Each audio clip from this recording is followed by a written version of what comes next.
This morning, we have back again Reverend Dr. Ron Fox. He's been a motivational speaker, workshop facilitator for over 25 years. He's had a long successful career as a human resources executive, working for such companies as General Foods, Glaxo, SmithKline, Unum, and Mattel Toys. Ron also operated a very successful search firm in Southern California. Ron is an ordained minister with the Centers for Spiritual Living. He's a gifted speaker and published author. His inspirational style, coupled with a keen sense of humor, makes him a favorite with audience everywhere he's spoken. And with that, he resides in Port St. Lucie, Florida, with his wife, Becky, who we heard from earlier. And welcome, Reverend Dr. Ron. Thank you. Really glad to be back here. Looking forward to this. So the title of the message today is Christmas Unwrapped. But I want to do two things before I actually begin. I want to say something to Maya and Judy. You guys asked me to make my talk a little longer because Becky wasn't going to do the 10-minute talk. And in all honesty, I don't time what I'm going to do. But Becky said to mention to you, if my talk isn't as long as you wanted it, when I get finished, just tell us how short we are, and Becky will sing Christmas carols to make up the difference to all of you. You should hear her laughing. Again, before I start, some of you might have heard this before, but in case you didn't, it's kind of cute. What would have happened if there had been 3 wise women instead of 3 wise men? What would have happened is they would have stopped and asked for directions. They would have arrived on time. They would have helped deliver the baby. They would have cleaned the stable. They'd have made a casserole, and there would be peace on earth. So now I'm going to really begin. So I want to begin by reading a piece from Reverend Dr. Howard Thurman. And Howard Thurman lived in our modern time, and he was an absolute mystic. I'm going to open with it, and I'm going to close with something else from Howard Thurman. And the title of what I'm going to begin with is called Gifts on My Altar. I place these gifts on my altar this Christmas, gifts that are mine as the years are mine, the quiet hopes that flood the earnest cargo of my dreams, the best of all things for those I love, a fresh new trust for all whose faith is dim, the love of life, God's precious gift in reach of all, seeing in each day the seeds of the morrow, finding in each struggle the strength of renewal, seeking in each person, seeing in each person the face of my brother. I place my gifts on my altar this Christmas, gifts that are mine as the years are mine. So I want to begin by telling you all something that I'm sure you already know. And that is, in Jesus' time, there was no Christianity. Jesus was a Jew, and he practiced Judaism. However, he brought something brand new to the practice of Judaism. And that was the value of the individual, and not just on our earthly plane, but in the eyes of God also. The Jewish people in those days, the average person wasn't treated very well. They weren't looked upon very well. And that wasn't just by the Romans. That was by their own people also, and their own hierarchy. So they had a really difficult life. And here comes this young man saying to them, you really matter to God. Not only that, he tells them, it is done unto you as you believe. So Becky and I have been in religious science since 1990. And I can honestly remember the first time I heard that, it is done unto you as you believe, and really got it, really knew it deep down. It changed my life. No more victimhood. And I know it changed. I don't like to speak for Beck, but I know it changed Becky's life too. And can you imagine what it was like for those downtrodden people in Jesus' day to hear that God loves you? And he gave them the message that these people that were treated so poorly, he gave them the message. If you can change your thinking, if you can take on a set of new beliefs, you can have a better life. And he proved to them that the power of the individual working with God, he proved it to them when he healed the sick, when he raised the dead, when he fed the multitudes, and when he changed water to wine. He taught that we have a partnership with God. And I really think it's so difficult, maybe even impossible, for people living in our time, for you and I, to realize how radical, absolutely radical that was. You know, we say all the time that we know God loves us. Nobody had heard that in their time.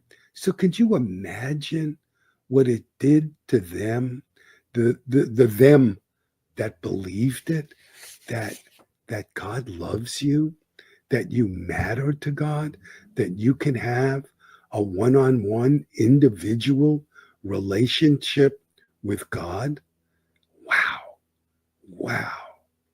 You know, for us in New Thought, Christmas is about remembering the presence of God in you and me. It's knowing that every day is holy, or at least has the potential to be holy. It's a day when we remember our oneness, not just with God, but with one another. This is for us a really great time of year. You know, for most of us, not everybody, but for most of us, it's a great time of year. You know, there's lots of parties and gift giving. So it's a fun time. But we don't find the true meaning of Christmas in the gifts. Let me tell you what Ernest Holmes said. He said, we find the giving in the sweet simplicity of remembrance. I love that. I think that is so pretty. The sweet simplicity of remembrance. And he went on. He said, it's in the kindly thought, the tolerant mind, a gentle act. It's giving our humanity to humanity. I love that piece too. Think about that. It's giving our humanity to humanity. You know, for those of us in New Thought, Christmas isn't about a savior being born, because we don't believe that we need to be saved. However, we do honor the eternal birth of Spirit as the light of the world. And Jesus really never claimed to be different from us. In fact, he said to us, "You shall do what I do, and where I'm going, you can go too." So I want to kind of take a time out here for a minute, because I want to do something that's really different and kind of radical. So you got to bear with me. I graduated from the School of Ministry in 1998. And one of the things you have to take, you take classes in how to give a message. It's called homiletics. And one of the things that they teach you in the homiletics class is you never, ever, under any circumstances, bring a personal problem to the congregation, because it's not fair to them. They're not your counselor. But that is exactly what I want to do now. Now, today's a really special day for Becky and me. It's our 34th wedding anniversary. But we're also having a problem, and I want to share it with you because my wife needs help. So first, let me tell you something about Becky. I think you already heard this, but Becky in 2014 won the Meritorious Practitioner Award. And that is really a big deal. It's one practitioner out of all the practitioners in religious science gets that award. And 2 years ago, she won the Arts Award. And the Arts Award is given to one artist in any media. So, it could be a singer, it could be a writer, it could be an artist, it could be anybody that has made a significant contribution to science of mind and the community. So that too is a big deal. And Becky is a really powerful person. But last week, I found out that what I just said to you, that Jesus said, "You shall do what I do," I found out that Becky doesn't believe that. And I want to explain to you how I found it out. We were going to Costco, and I was driving. I drove the car, and when we got out of the car and we were walking to Costco, I said, I didn't see the shopping list. Can I take a look? And I looked, and at the top of the list were a couple of cases of water, and at the bottom of the list was a lot of bottles of wine. And I said to Becky, let's think about this for a minute. I mean, here we are. You're a really powerful practitioner. I won the Meritorious Minister Award. So what do you say we get an extra carton of water, knock the wine off the list, save some money, and when we get home, we'll do what Jesus said, and we'll turn the water into wine. And Becky gave me this really strange look, and she said, "Maybe you better just go wait in the car." And I'm only bringing it up now here because I thought, I know Maya and Judy a little bit and the other practitioners. I'll bet there's somebody listening to me right now that's done exactly what I suggested. And so maybe after I get done with the talk, you guys could fill Becky in and say that I'm not off my rocker, that we should be able to do that. All right. All right. Now I'm going back to the talk. Ernest Holmes said, when we look at Jesus and what was going on in his time, why do we number the years backward? Why not number the years forward into our everyday experience and permit the new birth of God to take place in our consciousness. So let me give you an example of what I mean.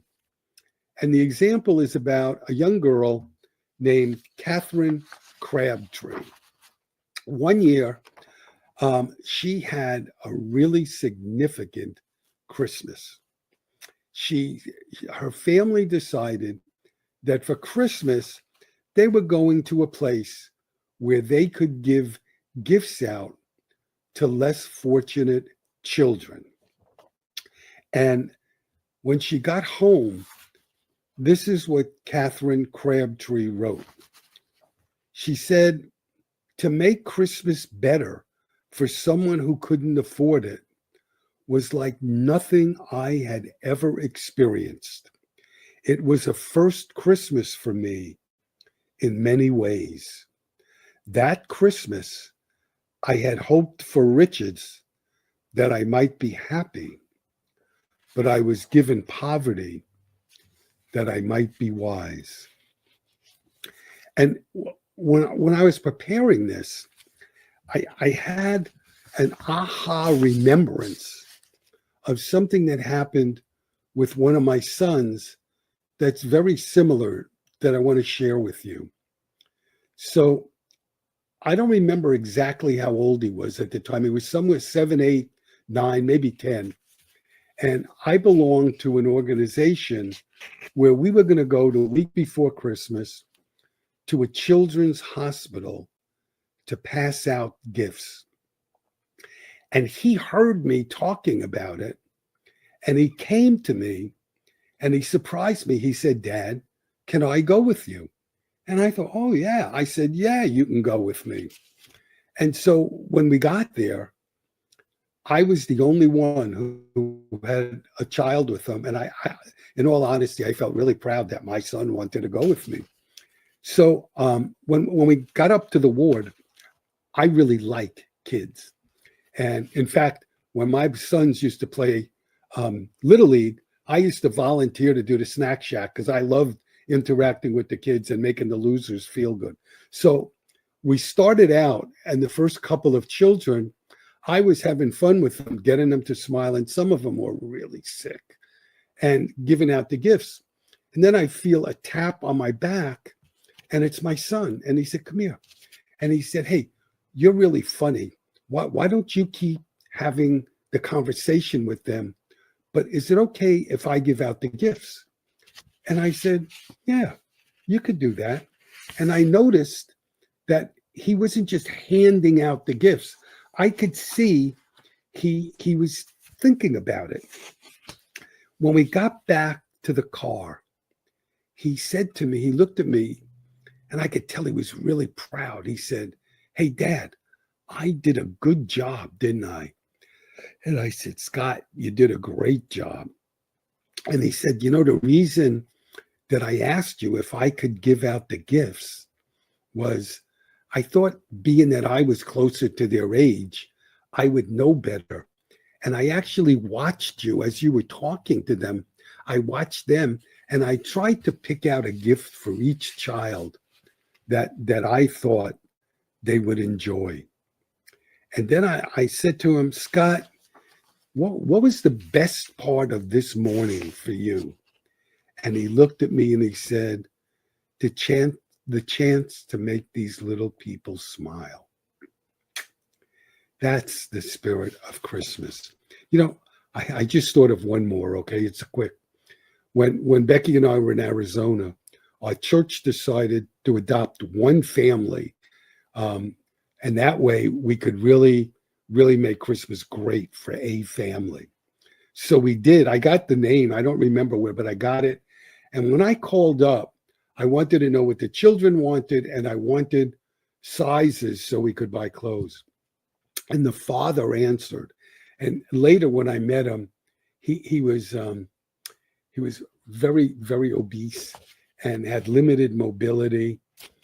And when I spoke to him on the phone, he said to me, please don't spend any money on me. use all your money on my wife and children, and that'll be my Christmas present. That we didn't listen to him, by the way, but that too is the spirit of Christmas. And isn't that touching? Ram Dass wrote a long time ago, we're all just walking each other home. Sit with that for a moment. I think that is such a powerful sentence. We are all just walking each other home.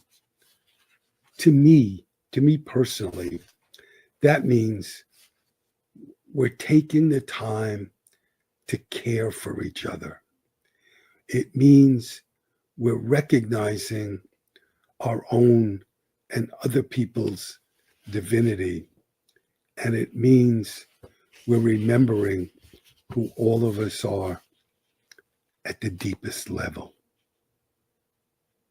We're all just walking each other home. You know, in Jesus, we celebrate the symbolic birth of God and man. It's the incarnation of spirit in you and me.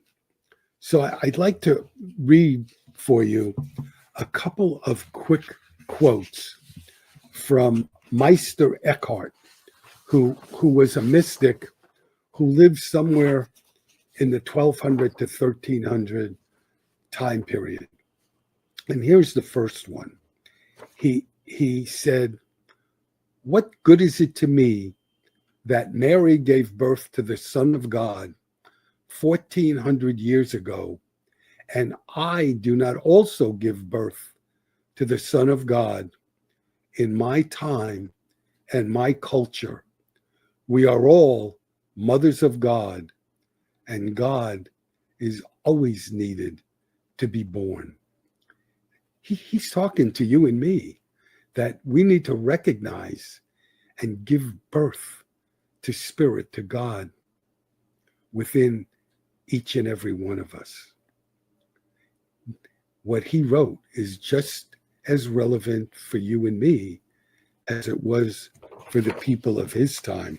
In fact, in some ways, even more, because in his time, the church couldn't deal with his writing and they excommunicated him. Let me read the other quote. It's a quickie. "There's no need to look for God here or there. He is no further than the door of your own heart." Think about this. In the story of Jesus' birth, he was born in a stable. How much lower of a place could the Son of God be born in? You know, probably filled with straw, probably smelled really bad. Okay. But what does that mean today for you and me? Well, what it means to me is that we could find God anywhere. It shows us that it's not our background that matters. It's how we live our life and what we do with our life. So right now, I want to take another detour, but this is a serious one. Okay. I want to talk to you about Rachel Naomi Remen. Rachel Remen is a doctor, an MD, and she does counseling. And Rachel Remen is Jewish, and her grandfather was a rabbi. And she's written a couple of books, My Grandfather's Blessings and Kitchen Table Wisdom, great books. And in one of them, I don't remember which one, I think it was My Grandfather's Blessing, she talks about how when she was a young girl, maybe 10-ish, her grandfather wanted to teach her the meaning of Hanukkah. So what he did, he took her in a room and he turned off all the lights and made it really dark. And then he lit one candle in the menorah. And he said to her, there's a place in everyone that can hold the light. There's a place in everyone that can hold the light. And I still remember the first time I read that, I thought to myself, isn't that interesting? He's a rabbi and he's teaching this little girl religious science, because that's exactly what we teach. And he told her, when God says, let there be light, he's speaking to each one of us personally. He's telling us what is possible. And he's telling us that we could live, how we could live our life, rather, if we chose to. How we could live our life if we chose to follow God. And the other thing he said to her was, one candle doesn't do much, but God has made it possible for you and I to kindle and strengthen the light in each other. And that's how God's light will shine forever in the world. And I want you to think about that. He said, God made it possible for you and I to strengthen the light in one another. And because we can do that, and because we do it, that's how God's light will shine forever. And when I was looking at my notes yesterday, the thought hit me, that's exactly what namaste means. The God in me salutes the God in you. And as we allow that God to salute one another, that's how God is reborn every day in our world.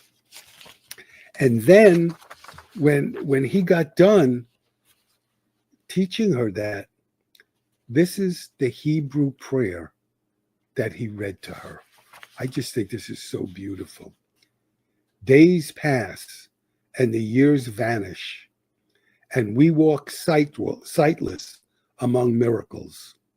Lord, fill our eyes with seeing and our minds with knowing. Let there be moments where your presence like lightning illumines the darkness in which we walk. Help us to see, wherever we gaze, that the bush burns unconsumed, and we, clay touched by God, will reach out for holiness and exclaim in wonder, how filled with awe is this place, and we did not know.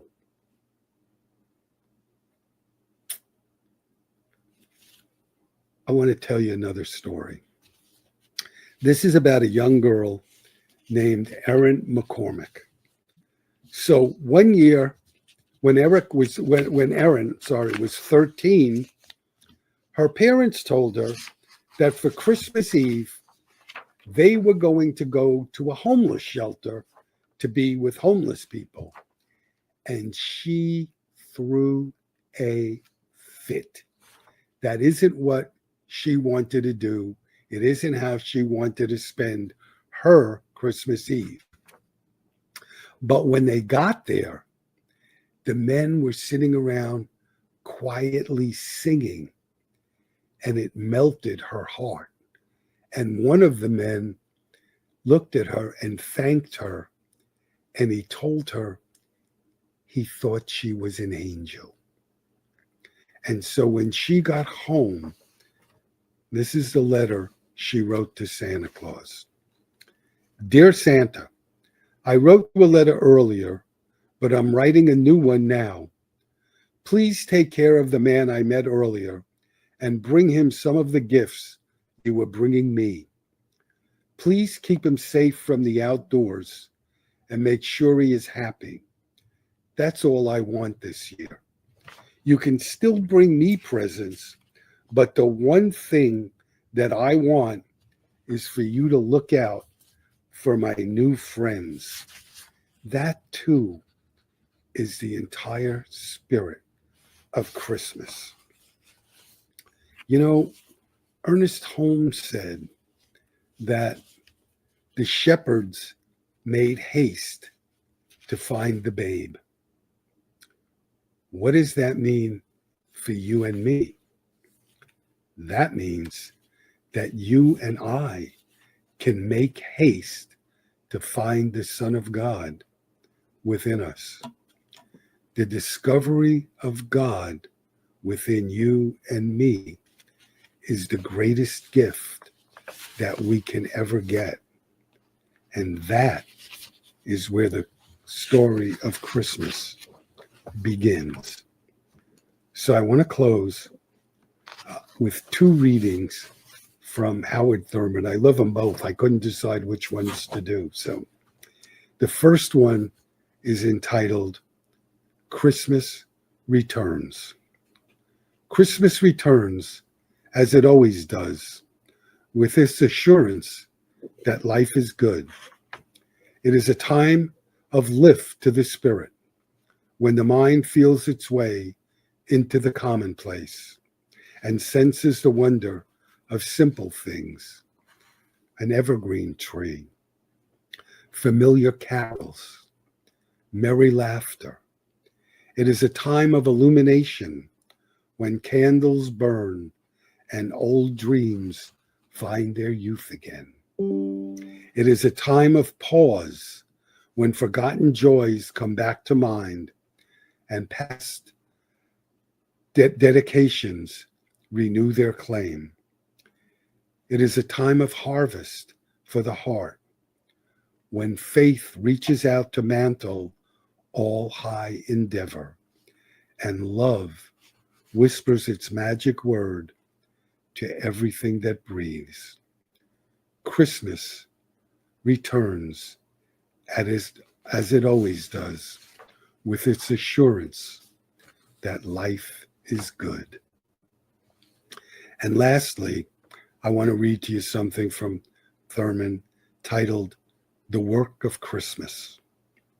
When the star in the sky is gone, when the kings and princes are home, when the shepherds are back with their flocks, the work of Christmas begins to find the lost, to heal the broken, to feed the hungry, to release the prisoner, to teach the nations, to bring Christ to all, to make music in the heart. Thank you for the opportunity to be here with you again. God bless you. Merry Christmas, and we'll see you again in a few minutes. Thank you, Reverend Dr. Ron. It's an awesome message. See